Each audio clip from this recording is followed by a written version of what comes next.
My name's Sherry. My story starts in childhood. I grew up in a house of just no emotion, no connection, and parents who did their best to provide for me, but no intellectual or emotional connection at all. And I very early started just seeking attention and connection elsewhere with friends and acting out a bit. And by the time I was 15, I ended up being raped. And by the time I was 18, I was away at university and knew somebody from home, ended up getting pregnant with him, and had an abortion at 19, right after I turned 19. We went into the city to where it was going to be performed in close to the college I attended, and on the way in, there were a lot of Christian protesters who got in my face and screamed at me, said I didn't love my baby. I had flashbacks of that event years later, and the facility itself was nice. The people were nice and kind. Of course, this was another catalyst of just setting me on a path of destruction. And I had a lot of pain I didn't know how to deal with. I didn't know how to process what had happened. And I drank a lot, kept going out a lot.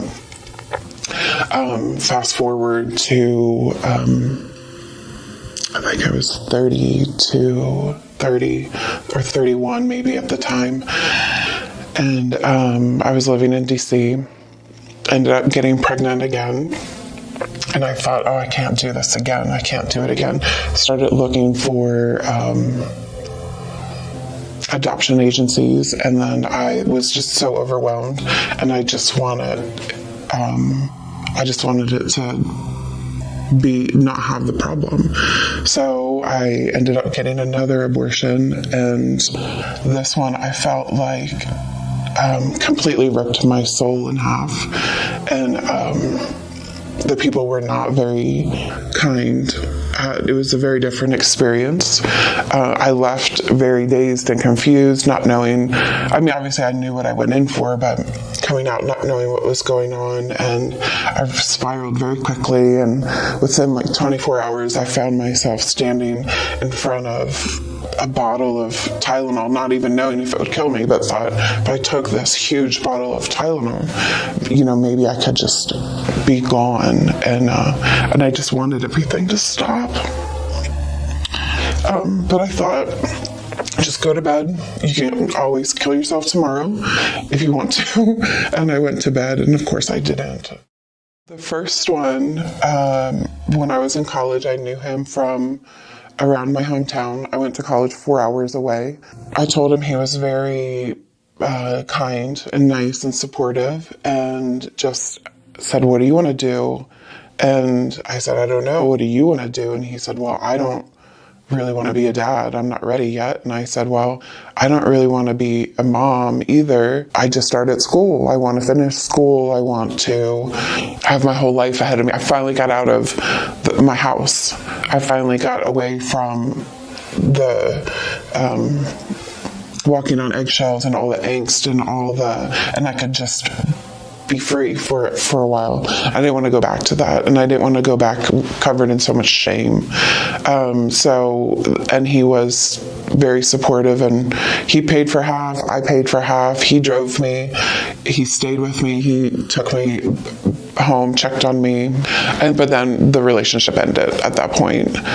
And the second one, it was a guy that I had met I lived in DC, right outside of DC, and I met him at a club in DC, and we saw each other for a while, and then just occasionally, and it was one of those occasions that I ended up getting pregnant. And when I told him, I had a friend in my apartment with me, so I wasn't alone with him. And he freaked out and told me I had to get an abortion, started just telling me I had to do it. And I didn't understand his reaction. And I felt like kind of like a second-class citizen, and I just told him it was my choice and he had to leave. And he was like, no, you can't have this baby. I'm like, I can do whatever I want, you need to leave. And so he was just out of the picture for that whole thing. And then I just had a couple of friends around me during the time, but that all went horribly. So the first abortion was when I was 19. Somewhere in my 20s, I think I was about 24, Jesus came to me in a dream, and I didn't know it was him at the time.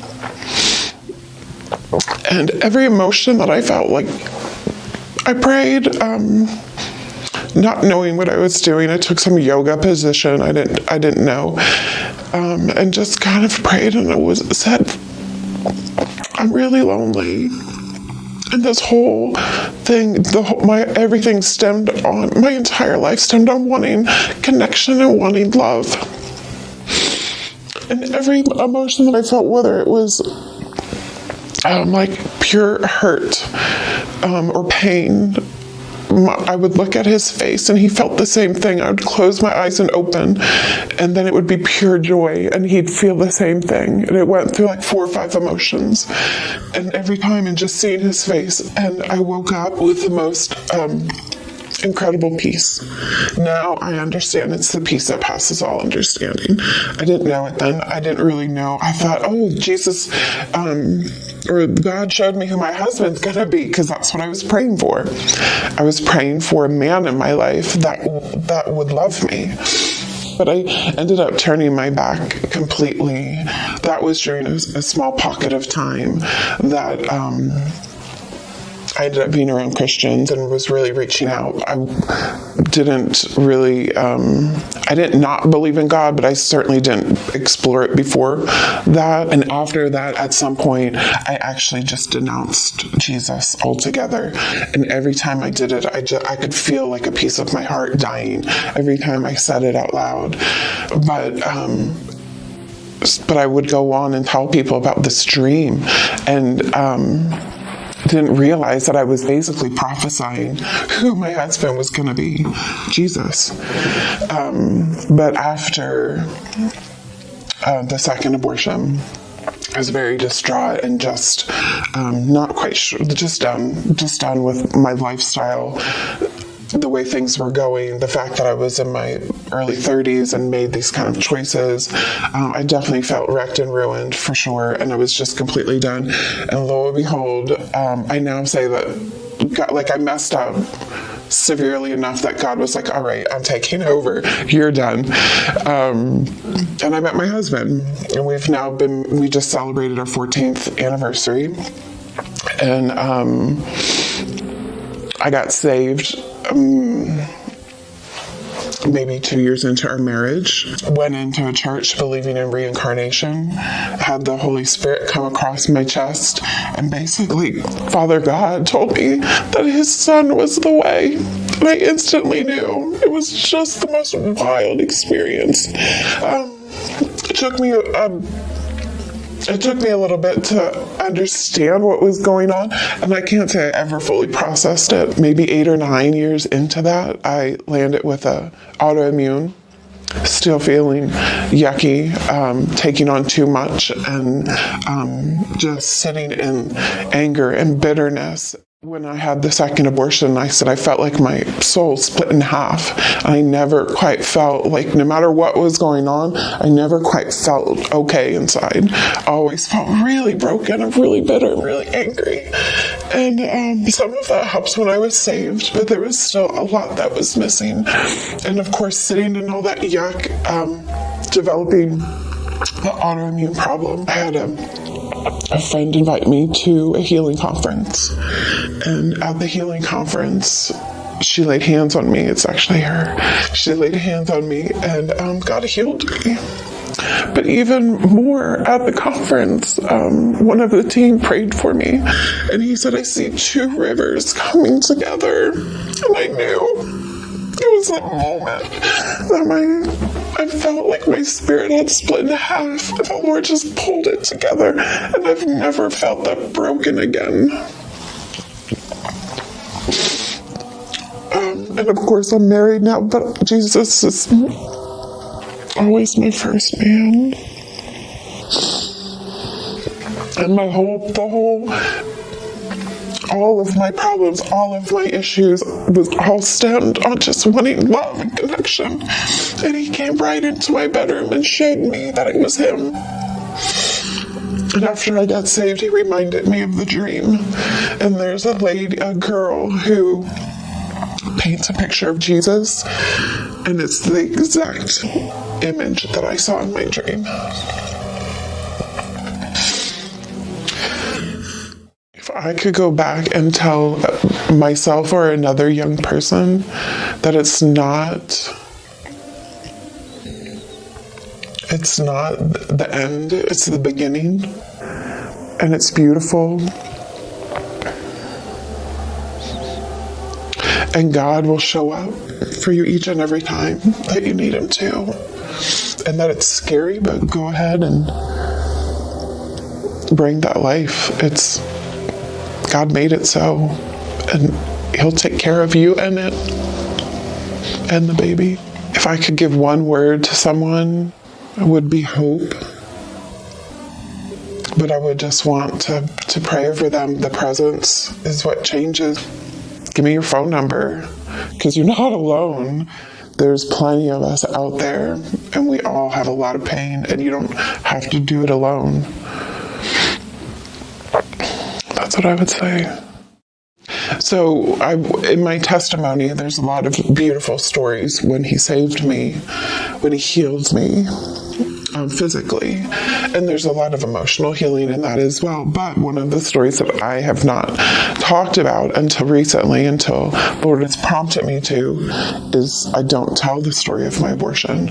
And for a while I was like, Lord, how does this help anyone? It's so disgusting. And it took me until probably this year to even have a real conversation. Usually I just say, I'm so sorry. It's so beautiful, and I'm so sorry that I did that. Because I now have a son of my own. And I think, how did I miss this the other two times? But I carry so much shame with it. I don't want to talk about it.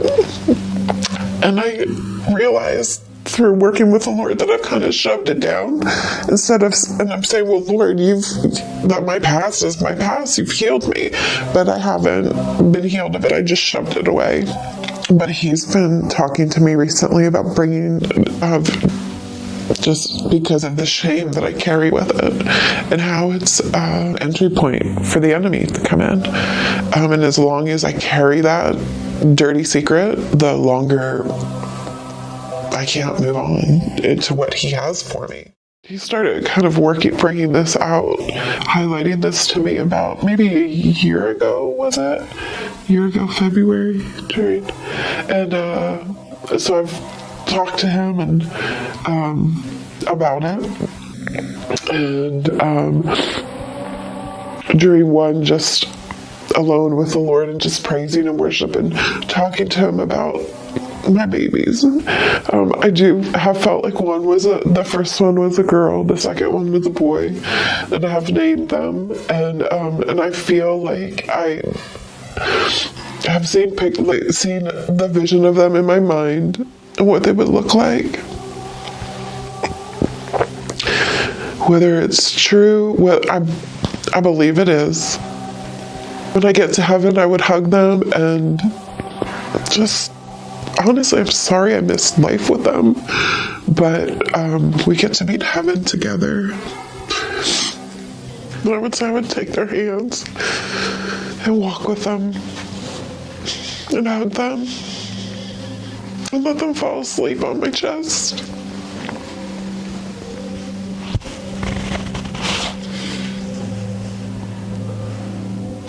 I don't know, do you sleep in heaven? So I've been seeing off and on this river and this tree.